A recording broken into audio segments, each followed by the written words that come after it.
이스라엘 백성들이 가나안 땅에 들어왔죠.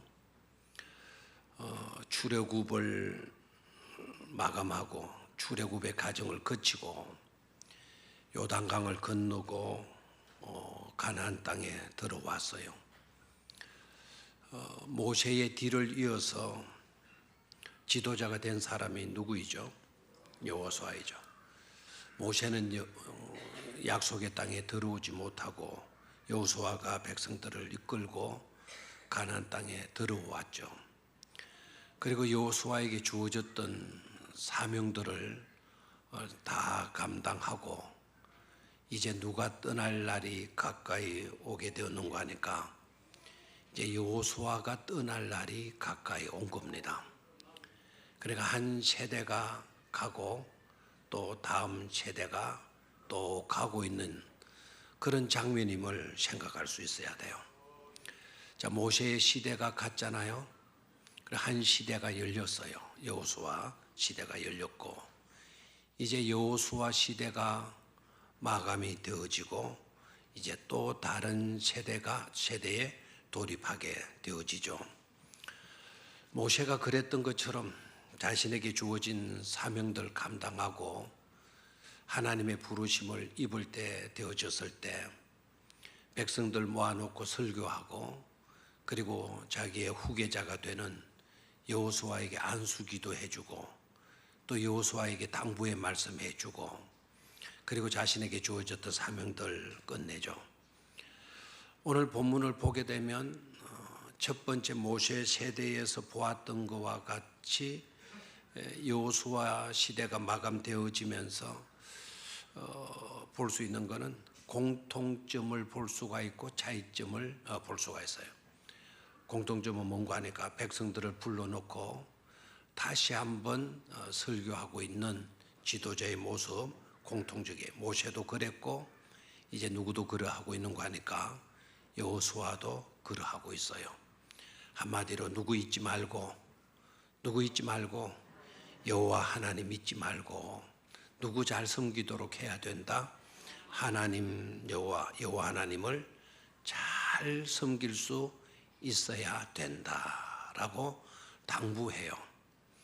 이것은 어떤 시대가 되어지든지 간에 반드시 명심하고 지키고 따라야 될 중요한 요소인 줄로 믿습니다. 모세 시대가 끝났을 때도 모세가 당부했던 거 제발 이제 하나님 잘 섬길 수 있어야 된다. 하나님께서 주신 계명들 어떻게 하든지 잘 따르고 지키고 살 수 있어야 된다. 어떤 세상이 펼쳐지든지 간에 하나님의 말씀을 뭐 해서는 안 된다? 떠나서는 안 된다. 유언과 같은 그 설교, 그 당부의 말, 한 지도자의 당부의 말로만 생각하지 말고 그 지도자를 통해서 말씀하시고자 하시는 간절한 하나님의 음성인 것임을 우리는 깨닫고 귀 기울여 들을 수 있어야 될 줄로 믿습니다. 여호수아도 같은 심정이에요. 누구만 잘 섬기라? 하나님만을 잘 섬길 수 있어요. 누구 잊지 말아라. 절대로 누구 잊지 말아라. 하나님 여호와를 잊지 말도록 해라. 됐나요? 누구 잊지 말아야 돼요? 하나님 여호와를 잊어서는 안 된다는 거예요. 어떤 시대가 펼쳐지든지 간에 세상이 어떻게 변화되고 달라지든지 간에 누구만을 잘 섬길 수 있어야 된다. 하나님 아버지만을 잘 섬길 수 있어야 된다라고 당부하고 있어요. 그런데 하나 차이점이 뭔가 하니까 모세 시대 때하고 여호수아 시대 때하고의 차이점이 뭔가 하니까 모세는 자기 임무를 마감하고 떠나면서 누구를 세우게 되죠? 후계자 여호수아를 세우게 돼요. 그런데 여호수아 시대 때를 보게 되면 하나님의 심성으로 백성들에게 하나님 잊어버리지 말고 절대로 하나님 잊어버리지 말고 하나님 떠나 살지 말고 하나님 말을 잘 섬겨야 된다라고 하는 메시지는 동일했는데 딱 하나 차이점이 바로 뭔가 하니까 여호수아는 후계자를 세우지 않는 것을 보게 돼요. 모세 때는 누구를 세웠고 후계자 여호수아를 세웠고, 근데 여호수아는 자기 임무를 마감하고 이 세상을 떠나고 하나님의 부르심을 잊게 되어졌을 때 여호수아의 뒤를 이을 후계자를 세웠다, 세우지 않았다? 세우지 않았다. 이는 역사적으로 굉장히 중요한 의미를 담고 있는 일이에요. 단일 지도자, 한 사람의 지도자 시대가 마감이 되고 지방 분권 시대가 열려지게 되는 것을 여기에서 보여주고 있어요. 그래 특별한 한 인물을 세우는 것이 아니고, 그리고 각 지파들마다 땅을 분배해 주었으니까 각 지파들마다 자기 지파에게서 지도자를 선출을 하고 그런 시대를 열어가도록 하나님께서 하셨다는 점이에요. 그래서 여호수아 시대가 끝나게 되게 되면 무슨 시대로 돌입이 되어지는가 하니까 어느 시대? 사사 시대로 이제 돌입을 하게 되어지죠. 그러니까 중심 대지도자 모세라든지 여호수아라든지 이런 대지도자들이 등장하는 것이 아니고 각 지파들마다 사사들이 나타나서 사사들이 그 지파를 이끄는 시대로 들어가게 되는 것을 보게 돼요.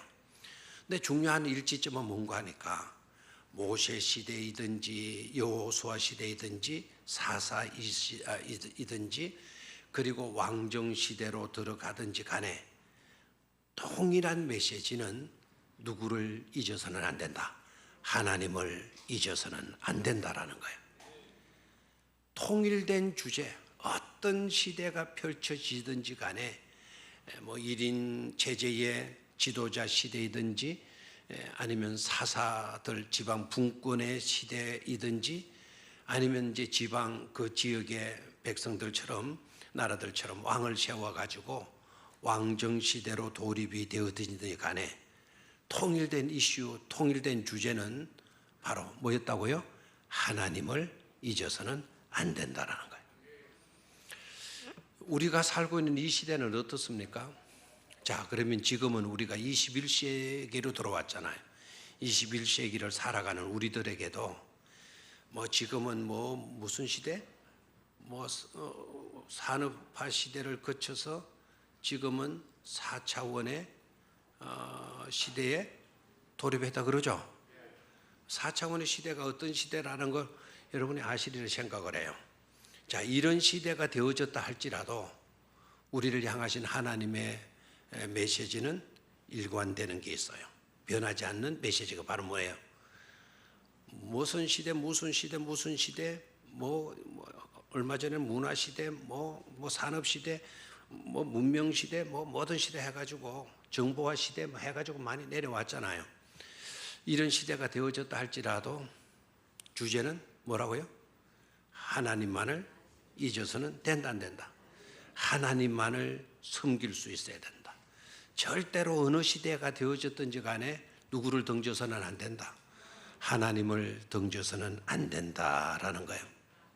그래서 혹시 여러분들 가운데 세상이 달라졌어, 세상이 이렇게 변화되어졌는데 우리의 믿음의 삶도 변화되어야 된다, 우리의 신앙 방식도 달라져야 된다, 이런 식으로 생각하게 되게 되면 성경 전체를 읽지 못했다는 잘못을 범하고 있다는 것을 깨달아야 돼요.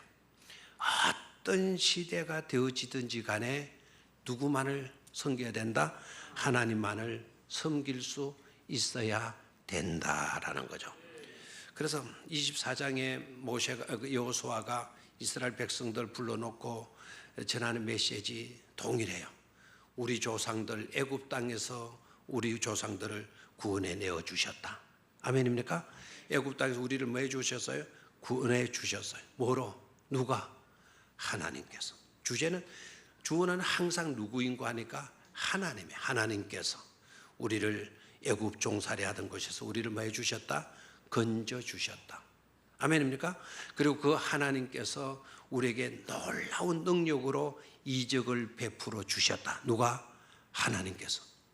그래서 출애굽할 수 있도록 홍해도 갈라 놓으시고 그리고 반석에서도 뭐가 솟구치게 하고 물이 솟구치게 하고 썸물을 마실 수 없는 썸물을 단물로 바꾸어서 요사이 말로 하면 설탕물, 꿀물로 바꾸어 주시고, 그리고 하늘에서 만나와 메추라기도 내려주시고, 밤에는 추워서 떨지 않도록 불 기둥 내려주시고, 여름에는 덥다고 뭐로 덮어주시고 구름 기둥으로 태양을 덮어주시고, 하나님께서 우리에게 수많은 뭐를 행하여 주셨다, 기적을 행하여 주셨다.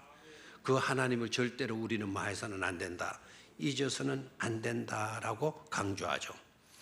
그리고 오늘 이와 같이 살아갈 수 있도록 바로 이 땅, 젖과 꿀이 흐르는 이 땅으로 인도해 주신 분도 누구이시다? 하나님께서 인도해 주셨다. 아멘입니까?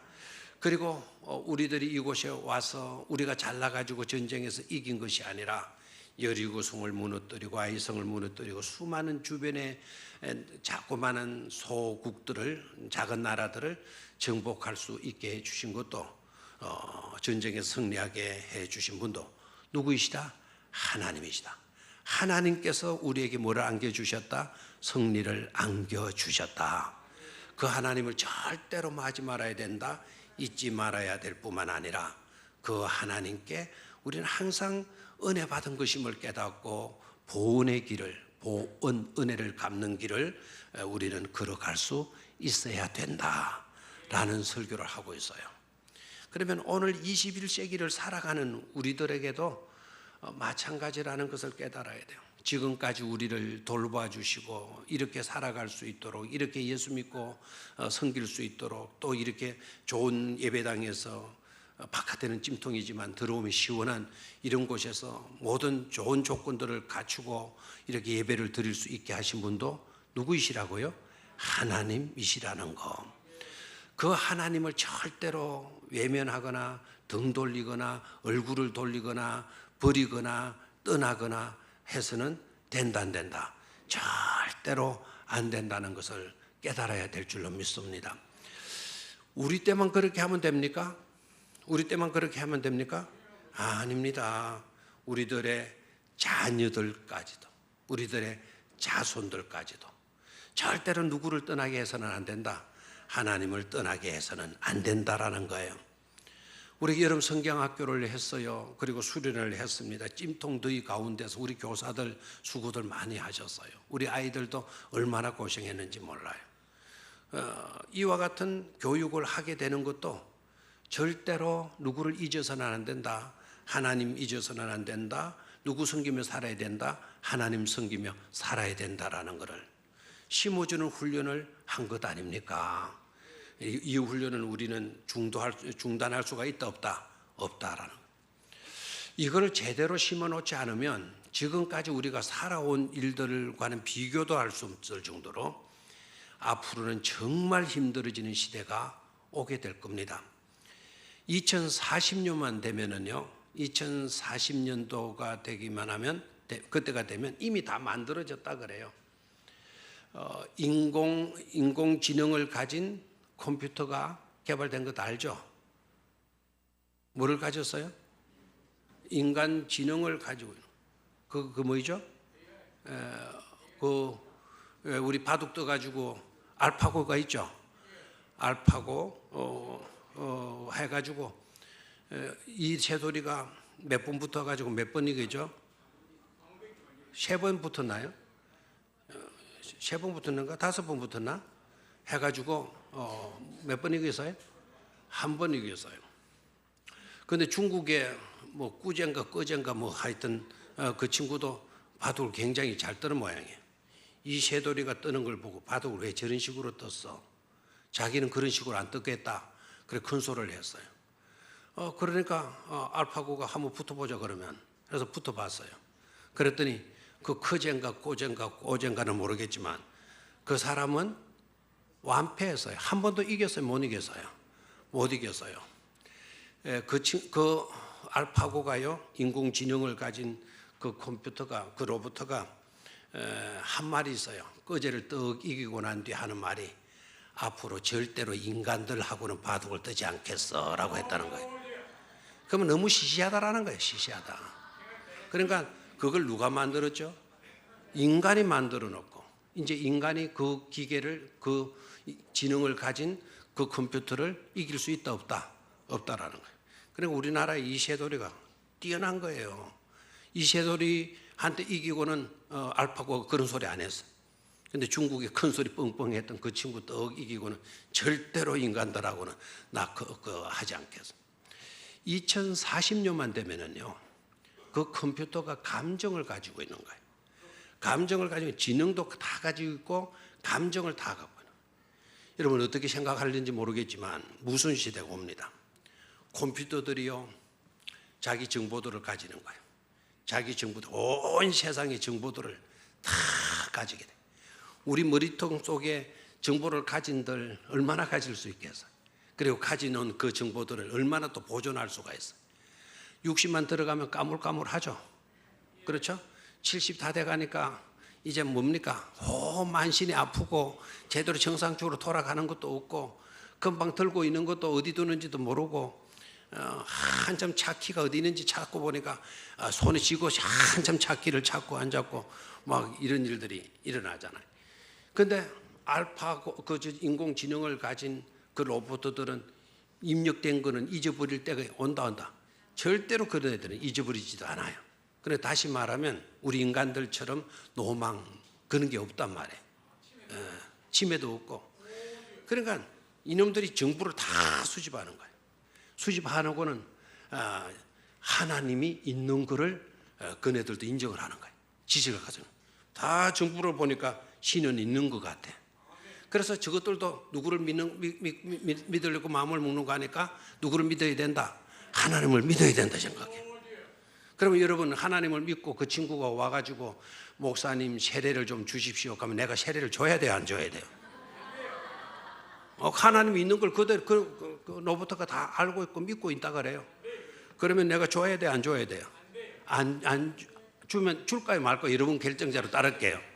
주라 그러면 줄 거고 안 주라 그러면 안 줄게요. 줄까요, 주지 말까요? 주지 말다는 게 손 들어봐요. 주지 말아라. 주라. 두 사람밖에 없네요. 자, 중요한 거는요, 주지 말라고 그래도 너부터 저것들끼리 그러면 우리 신학 공부 시키자. 우리 로봇들 중에 신학 공부 시켜가지고 뭐 만들자? 목사 만들고 자기들에게 세례 주고 안수하고 다 하도록 저거네들끼리 그렇게 만들게 되는 시대가 만다는 거예요? 온다라는 거예요. 그 친구를 사귀는데 우린 친구가 얼마나 소중해요. 근데 친구를 우리가 사귀게 되면 친구한테 배신도 하고 배신도 당하고 그러기도 하잖아요. 근데 저것들도 저것들끼리 친구를 만드는 거예요. 그리고 인간과 함께 손을 잡으려고 해요. 근데 사람들이요, 동물들을 키우잖아요. 왜 개를 키우죠? 사람 상대하는 것보다 개를 상대하면 훨씬 더 편하거든요. 개는 내 형편이 어떠하든지 간에 개는 주인을 버린다, 안 버린다? 개는 절대로 주인을 버린다, 안 버린다? 안 버린다. 여러분, 이 탕자의 비유 그림 있잖아요. 저 바깥에. 누가 그렸죠? 렘브란트라고 하는 화가 그리잖아요. 그의 제자들이 그린 탕자의 귀환이라고 하는 그림을 봐요. 거기에 강아지가 하나 딱 들어가 있어요. 그 강아지가 누구를 반기고 있죠? 돌아온 탕자를 뭐 하고 있어요? 반기고 있어요. 형은 반겨요, 안 반겨요? 형은 안 반겨요. 형은 왜 안 반기죠? 아버지 재산 다 막아먹은 못된 놈. 질이 나빠. 행실이 나빠. 장기하고 놀아난 놈. 이렇게 생각하고 형은 반기지를 않아요. 근데 이 강아지는 그런 망신, 아주 행편없이 살아버린 그런 그 주인이 돌아왔다고 해서 걔는 덩집니까? 아니죠. 걸베이가 되어서 오건 막 놀다가 온 놈이건 완전히 망하고 이렇게 온 놈이건 걔는 상관한다 안 한다? 오로지 주인 때문에 꼬리치고 반겨주잖아요. 그런데 인간이 왜 사람을 싫어하고 동물들을 그렇게 좋아하는 시대가 되나? 왜 집집마다 개를 안 키우는 사람들이, 애완용 개를 키우지 않는 사람들이 점점 없어지고 키우는 사람이 왜 그렇게 많아지나? 인간들 대 보니까 이거 삭막하거든. 근데 개는 절대로 그렇지 않게 되거든. 실직당해 보니까 집에 들어오니까 마누라부터 왜 기도를 하느냐고. 그리고 삼시기가 나오고 일시기가 나오고 영시기가 요새 나오다 그래야 돼. 그런데 걔는 그래요, 안 그래요? 실직을 당하건 돈을 들어오건 안 벌어오건 걔는 뭐 해줍니까? 반겨주는 거예요. 그래 좋아하는 거예요. 앞으로는요, 개도 안 키우는 시대가 된다는 거예요. 왜 그러냐면 인공지능을 가진 로봇가 딱 나를 관찰하고 오늘 내 기분도 딱 점검을 하고 분석을 해가지고는 딱 찾아와가지고 내가 오늘 몸이 아파가지고 힘들게 왔으면 피곤하시는군요. 목욕물을 받아놨어요. 푹 목욕하고 씻시도록 하세요. 하고 이렇게 한다는 거예요. 내가 친구하고 싸우고 돌아왔어. 기분이 굉장히 불쾌해. 막 내가 그렇게 돌아오면 그런 친구는 친구도 아니니까 그런 사람 때문에 별로 신경 쓰지 말고 몸 상하게 하지 마세요. 제가 좋은 친구가 되어줄게요 하면서 또 옆에서 친구가 되어준대. 그러면 개도 키우는데 개보다 더 뛰어난 누구를 더 좋아하게 된다고요? 인공지능을 가진 로봇을 더 좋아하게 된다라는 거예요. 그래서 앞으로는 인간들끼리 결혼하고 인간들끼리 자식 놓고 그런 시대도 사라질 수 있다라는 거예요. 자, 그런 시대가 설사 온다고 하더라도 우리가 절대로 해서는 안 되는 거, 누구를 잊어서는 안 된다? 하나님을 잊어버려서는 안 된다라는 거예요. 그런 시대가 도래한다 할지라도 우리는 절대로 누구를 예면할 수 없다. 하나님을 예명하나 하나님께 등 돌리거나 하나님께 얼굴을 돌리는 그런 불신앙적인 행동을 해서는 된다, 안 된다? 안 된다라는 거예요. 정신 똑바로 차려야 될 줄로 믿습니다. 우리 때만 그렇게 하다가 죽으면 그만이지. 아닙니다. 우리의 자녀 때도 중요하잖아요.